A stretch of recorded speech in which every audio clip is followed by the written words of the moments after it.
I have a lot of explaining to do. So that's what we're going to get into in today's video, inshallah. I asked you guys on Instagram to send me all of your questions. Honestly, before I even put the question box out, I was getting a lot of DMs from you guys, which first and foremost, I really do appreciate that so many of y'all were looking out for me, trying to see like how I'm doing, if I'm okay, my whereabouts, things like that. And I do appreciate it. I feel like I was a lot more active, at least over the past couple of weeks on TikTok and Instagram than I was on here. The last time I posted a video on here was probably in like June. I am so embarrassed, but at the same time, it needed to happen this way. And we're going to get into why in today's video. So hi, hello, welcome. I miss you guys so much. I didn't forget about y'all like a lot of y'all thought I did. I've been creating a lot of content behind the scenes and deleting it just as fast as I create it. And to be honest, we gonna get into it. We gonna get into it, okay? So without further ado, let's start answering some questions. Question number 1, why are you hiding? I miss your content. Please come back. Now, I was not hiding from you guys in the slightest. I was a lot more present on short form platforms. Still, I wasn't very consistent on there, but like I was, posting videos to show proof of life here and there. But I really just needed to take several steps back from content creation as a whole, but especially long form. I feel like over the past couple of weeks, I have gone through a lot of changes. I've been making a lot of adjustments in my life, and I didn't know how I wanted to navigate that online, or if I even wanted to navigate it online, period. This is my first day out here, to be honest, guys. I guess all of our first day out here. We're all living for the first time. We're all learning as we grow. And I feel like I needed to do a lot of that learning for myself, at least off camera, because this is a very new, delicate season of my life, especially as a newlywed. So I just wanted to figure out like how I wanted to approach social media, especially long form, because you guys know, like I share everything on here. I vlog everything with you guys. I'm always taking you guys along throughout my days, and inshallah, we will get back to that. But while I was adjusting, and still am, to be honest, to life now living with my husband, not me blushing. I just wanted us to have our time together and find our routine and figure out what works for us, even when it comes to social media and sharing and things like that. So I was never hiding from you guys. I just needed time to adjust, but I appreciate those of you who were patient with me throughout this season and give me grace because, like I said, it's my first day out here. I'm only figuring it out as I go, but inshallah, I can do a lot more of that learning now on camera with you guys. So we're gonna get back into the regular uploads, inshallah. The next question is, did you move? And the answer is yes. If you are here from Instagram or TikTok, you would have known this from months ago, but I feel so bad that my YouTube audience is the last to hear about this move. But like I said earlier, I just needed time. I needed time to figure out how I wanted to approach this platform. I actually did film a live update for you guys announcing the move earlier this year. This was around June, start of June, when I let you guys know, or I intended to let you guys know that I am now living in Atlanta. But because of life and all of its demands, I was not able to edit that footage in time. Till now, the video is still incomplete, and a lot of the updates I gave in the video are, to be honest, out of date by now. So I said, let me just sit down, film a whole new video for you guys explaining myself. So yeah, we did move. We are now living in Atlanta, moving twice in the span of 1 year. Not for the week, not at all for the week, but I have to give a huge shout out to Well-Known Movers because they made this move so smooth for me. You guys know when I first moved to Dallas in November of last year, I moved with my mom and a U-Haul truck, and we took it upon ourselves to do that move in hopes of saving a lot of money. And although we did save a lot of money, it was just a very stressful experience as a whole, and it took away from the excitement of the move. Like, alhamdulillah, like I'm so grateful for the way my mom showed up for me and how we were able to pull it off. But when I tell you guys, we were stressed. I was stressed, especially when she went back home to Florida. I was stressed, okay? Hence why at that time in my life too, I wasn't very consistent with the moving vlogs, the uploads, things like that. But thanks to Well-Known Movers, I was able to really soak in the fact that I am now in Atlanta living with my husband, which is honestly such a full circle moment considering if you've been here for a while, you know like how much I have come here here, especially with my cousin Fika living here, other family members living here. Like, Atlanta has always been like a second home to me that I've visited quite often. I never thought I'd be living here, but Allah is the best of planners, and I'm grateful to be here. I'm grateful to have this new journey and experience in front of me, and I can't wait to see what Atlanta has in store. Okay, next question. Anything you are missing from Texas? Oh my goodness. I miss HEB for one. I miss halal food being so accessible. I feel like Atlanta does have a pretty good halal food scene if we're just comparing it to American cities in general. But compared to Dallas, Atlanta does not hold a candle up to Dallas, okay? Dallas, if I had stayed there any longer, I definitely would have put on a couple pounds, which is so funny because actually, like, I've put on more weight since I moved to Atlanta than I did in Dallas. But I think it's just the newlywed life. Like, that is what's been catching up with me, but we're getting in control now, inshallah. We're trying to get it in control now, inshallah. I miss all the friends I made during my time in Dallas. I missed all of the different masjids. I loved how there were so many options for places to go pray, especially during Ramadan. I miss Roots a lot. I miss Roots so much. Oh my goodness. I might just have to pop back into Dallas for a weekend just to go to Roots, to be honest. But I miss a lot of things. Alhamdulillah. I'm looking forward to seeing what the masjid scene is like here in Atlanta. So far, I have gone to 2 masjids so far, which have been pretty great. And I've met a lot of you guys there, which has been honestly the highlight of my time in Atlanta so far. Like, I feel like almost every time I go out, I meet a fellow girly, and it honestly brightens up my day every single time. So I'm liking Atlanta so far, but I definitely do sometimes miss Texas, Dallas to be particular. Will we get a story time of how you met your spouse, or would you rather keep that personal? To be honest, I would rather keep that personal just because I feel like when it comes to being someone who is visible on the internet, it's very easy to blur the lines between what's personal, what's for you, and what's shared with everyone. And there's just some parts of my life that I want to keep to myself, and that includes my relationship. Plus, my husband is not an influencer in the slightest. So I don't want to share too much of anything that will cause discomfort to him or even to myself, because it's sacred, you know, like, it's special. So I want to keep that to myself and for the people closest to me. Yeah.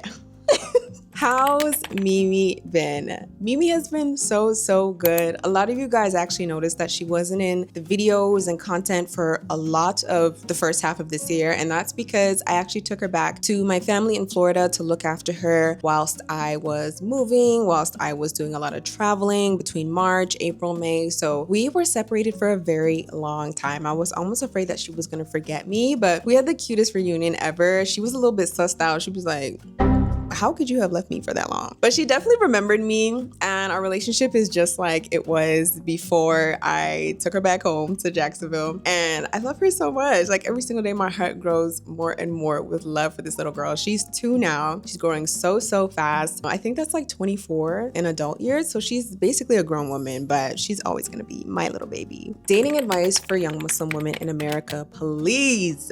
I could definitely film an entire video on this subject. So if you guys would want to see that, do let me know. But I'm gonna give one tip for now. I think the number one thing I would highly recommend is to be as authentic as possible within your dating life. I know a lot of people in the Muslim community do not like that word, but when I use it, I obviously mean dating within the halal sense. I mean within the boundaries of Islam. So in the process of getting to know potential partners, I really feel like it's important to be as authentic as possible. Be yourself. Doesn't mean you need to show every part of yourself, every part of your personality, but I think it is very easy in this day and age to put up a front of what you think another person wants, especially as a woman, because sometimes we get the lines blurred and we forget that we are supposed to be doing the interviewing. We're supposed to be getting to know the person to see if they are a good fit in our life. And instead, we start auditioning and acting like we want to be chosen. We want to be the perfect perfect fit for the role. And that is probably the worst thing you could do. Like, you want to find someone who is the right fit for you when you, of course, being the right fit for them. And I think the best way to do that is to be your authentic self within the dating process, within the process of getting to know potential suitors. And inshallah, like, there may be a lot of rejections. There may be a lot of situations where you find yourself with someone who is not the right match, but that only means you're getting closer to finding the person that is the right one. So authenticity is key. Tips for accepting adulthood. Again, I could probably make an entire video about this, but I think pertaining to my own life, I would say one of the biggest lessons I am taking from adulthood right now is to be flexible and to be able to pivot as much as needed. A lot of times, especially if you're a big like type A type of person, like you like to plan, you like to have a sense of direction for your life, and things don't go as planned, it can take a lot out of you. It can derail you very quickly. So I think the biggest lesson for me pertaining to adulthood and accepting adulthood is that you're gonna have to pivot a lot. You're gonna have to change your plans a lot. You're gonna have to adapt to new situations and learn how to face challenges and obstacles. Just being malleable and teachable and always willing to learn and always willing to pivot in whatever direction life takes you, I think is a very good way to start. But obviously, again, I can definitely make an entire video about this subject. Tips on how to adjust to living in a new city. Now, within the past year, I have had to learn to do this twice. Even with the two experiences I've had both in Dallas and here, I still feel like a beginner. Making friends as an adult is so difficult. Alhamdulillah, I had a very smooth experience with that in Dallas. I'm praying inshallah I have the same here in Atlanta, but it's still very early. And I think the number one thing I would just say is to find the silver lining. Whatever your city is known for, whatever it's good for, whether it be halal food, whether it be parks, find the pros of wherever you live and really embrace those things so that you can enjoy your life outside of work, outside of the mundane everyday routines and tasks that you have to get done. I don't know if I actually answered that question.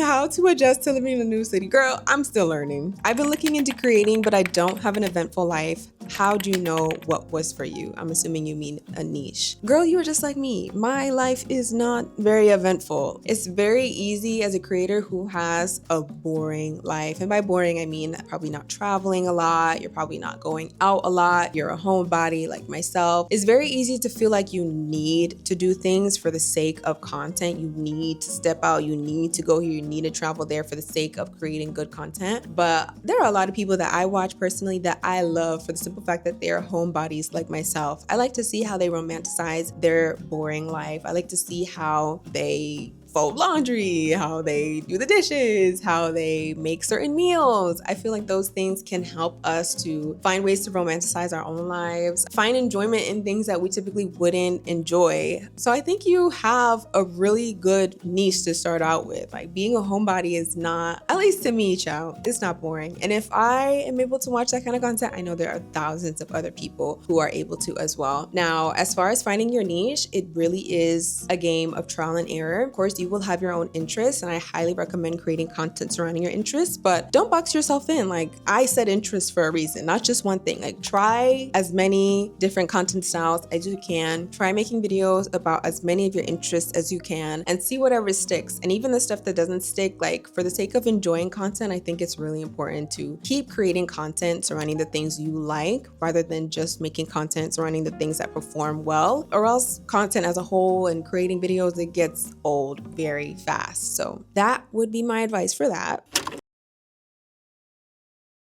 I hope it's not too much to ask, but can we get more lock tip videos for hijabis in the future? Absolutely. I don't want to become repetitive when it comes to the subject of, having micro locks, being a hijabi, sharing my experience. I like to share as I am learning, if that makes sense. So as I learn, I share it with you guys. As of right now, nothing has really changed within my routine with my locks, to be honest. So there isn't much I can create a video about, but if I do do acquire any new knowledge about my locks or have an experience surrounding my locks and being a hijabi, like best believe I'll create a video about that. But if you have any ideas that I have not touched on within this subject, please do comment them down below, because I would definitely love to create more content surrounding this. There is not enough of us talking about this, so let me know. If you had the chance to go back to your normal hair instead of locks, would you do it? Right now, no. Maybe in the future, but as of right now, I wouldn't. What's the most common misconception about hijabis you wished people would stop believing? That we are just normal girls. I know it's so cliche. Like, I feel like hijabis are always over-explaining the fact that we are just girls. We are just girls. But I feel like it's so easy for people to see the hijab before they see you, to see you as a human being, as a person. And I think that sucks. But I think that's why it's so important for hijabis to create safe spaces for fellow hijabis where we can just be girls, where we can just be ourselves without feeling the pressure of having to behave a certain way, act a certain way, you know, because there is a lot of pressure that comes with wearing this hijab. And alhamdulillah, it's such a blessing to wear it. But at the same time, like, I wish people didn't see it as this marker of piety or as this badge of being the most religious. Like, you could just wear hijab and just be a girl. There are hijabis that are struggling with just about everything that any other person is struggling with. I wish people just saw hijabis as normal girls. I wish people didn't equate modesty or wearing a hijab to being pious, because it's a trap. Like, as soon as you put on the hijab and you make a mistake or you do something that people don't equate to piety, like, you get eaten alive. And it's really unfortunate, especially on the internet, where we are supposed to be good examples of our religion, of Islam. Like, come on, guys. But yeah, the biggest, most common misconception would definitely be that wearing this means that you are somehow more religious, somehow more spiritual, somehow much closer to Allah than anyone else. Like, I don't buy into that, and I wish more people were able to separate it and make the difference and see this as any other act of worship. See it as someone fasting, see it as someone praying their salah, see it as someone doing any other thing that a Muslim does. How to be confident in hijab. I have a lot of thoughts about how my life will change if I cover. Hijab is a very intentional act of worship. So I think one of the key things to not necessarily be confident in your hijab, but be confident in your decision to wear the hijab is going back to your why, going back to your intention, going back to the reason why you decided to put it on in the first place. That is something that will anchor you and keep you grounded even in seasons where you don't feel as beautiful in the hijab. I've definitely been having a lot of difficulty with the hijab within the past couple of weeks, and I will chalk it up to the fact that we are in the middle of the summer. It's hot and it's not easy to be covered up and modest, and you know, it's not easy to do it, especially when you live in the South in the summertime. But the biggest thing that's been helping me to remain confident within my decision to wear the hijab is remembering why I decided to put it on in the first place. As far as feeling confident in terms of your beauty, your look, when you wear it, I think there are simple fixes to that, like finding the hijab style that works for you, testing out different colors. I feel like whenever I see those hijab TikToks of girls like in my colors, not in my colors, like that's a real thing. Like there's certain hijab colors that you will never see me wear again because I genuinely do not like the way I look in them. Whereas there are other colors that I will run into the ground. Olive green, any sort of peach, coral color, like those are my colors. I feel like the more trial and error, the more you give yourself space to try different things out, like you will find what you feel most beautiful in. Another thing I always advise girls who are on the brink of putting on the hijab is to really take inventory of the type of media that you're consuming, whether it be through social media, whether it be through movies, music videos, whatever your cup of tea is. I think it's really important to take inventory of that, because a lot of that tends to program our brains to see one thing as beautiful and one thing as not. So once you're able to take inventory of the type of media you're consuming, you can tailor it to better reflect your own values and morals. Doesn't mean that you need to unfollow every non-hijabi you're wearing. It would definitely help to supplement your following for example, on social media with people who look like you or people who look like what you want to look like, people who wear hijab. Same thing goes for TV shows, movies, making sure that you're being intentional in what you consume so that it doesn't unintentionally, unconsciously impact the way you feel about yourself when you decide to put on the hijab. Are you open to creating an event for your followers? I hope within the near future I will be able to do something like this, inshallah. I feel like this would be such a great way to connect with you guys, meet more of you guys in one place, have us all like just, you know, like talk and connect on the things that we like. And I wish, inshallah, one day soon I'll be able to do something like this. I don't even know where I would start, what direction I'd take with it. I just know that it's definitely something I'm open to and definitely something I would aspire to do within the future, inshallah. When you're not filming, editing, how do you like to spend your time? Right now, if I am not doing anything work related, I like to go to the gym. As I mentioned before, your girl has put on a little weight, so I am learning to romanticize my time in the gym. I wear outfits that make me feel confident, that I like. You know, I smell good, I make myself look presentable. I go do workouts that feel challenging but good at the same time. And I listen to podcasts that are really motivating and inspiring at the same time. So really been loving spending time in the gym. I've been loving spending time with my husband, of course. I've been loving watching anime. Right now, I am watching Kaiju number 8 with my husband. He's a huge fan. I'm still not into it, but I think after last night's episode, I don't want to spoil anything for anyone who's watching it. I think I'm starting to get into it a little bit. Like I'm low-key starting to get a little invested in the characters and interested in what's going to happen next. But at first, like I wasn't really into it, but I love watching anime and going out to eat. Those would definitely be my favorite ways to spend my time outside of work. And the last question, favorite lip combo at the moment. I literally have it right in front of me because I just finished doing my makeup. It would have to be this trio right here. I started out with this Makeup Forever Artist Color Pencil in the shade Limitless Brown. I lined my lips. I used the Huda Beauty lipstick in Raha. I'm not sure I'm pronouncing that right, but this has been my go-to nude for years now. But as you can see, it's not so much of a nude lip combo because I topped it off with this Tower 28 lip jelly. The color fell off. I'm so sorry guys, but it's this shade. So if you do search it up or if I put a link down below, it's gonna be this shade. But that is my lip combo at the moment. It's rosy, it's cute, it complements my blush, and I feel like it brings a nice flush of color to my face. But yeah, that was the last question. You guys behaved this time, which most of you guys were very respectful within this question box, which I do appreciate. But now moving forward, we can definitely get back into the regular vlogs as promised. Let me know what you guys want to see more of from me, whether that's fashion content, routines, skincare, hijab, or whatever it is, even cooking. I've definitely been a lot more into that, of course, now living with my husband. But on top of that, I've definitely been more invested in like what I'm consuming, my macros, things like that, because the girl is trying to shed a few pounds. So I guess you could say I'm on a fitness journey of some sort. So if you'd like to see anything surrounding any of those subjects, do let me know. Comment them down below. I love you guys so much. And inshallah, I will see you guys in my next video. Bye guys.